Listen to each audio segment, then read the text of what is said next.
Around 4.6 billion years ago, our solar system was a very different place. Instead of planets, all that was floating around the sun was clouds of gas and dust. Gravity eventually drew these clouds together into clumps, which grew into pebbles, boulders, then planet-sized rocks. Some of these smaller clumps did not make it into planets, and they still exist now as meteorites.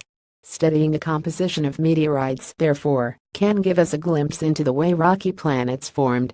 Two new studies published in Nature have used this to add to our understanding of this process, saying the composition of Earth may have come about from the evaporation of molten rock. Dendritic meteorites are stony non-metallic meteorites that formed from the grains present in the early solar system.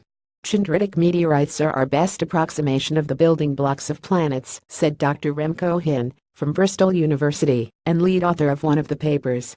But when you look in more detail, it seems the composition of these meteorites does not match up with the rocky planets. We found that the samples from Earth, Mars, and asteroid Vesta have higher magnesium isotope ratios than the primitive meteorites that are thought to represent the building blocks of our solar system, said Hin. Hin and his colleagues thought one possible explanation for this difference is that rock was vaporized during the growth of the Earth. Using models, they found 40% of Earth's mass could have been lost as vapor.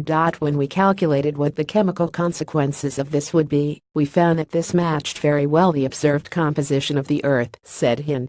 The second study, published by researchers at Oxford University, backs this theory experimentally. The researchers recreated processes that would have occurred during Earth's formation by melting rock in a furnace.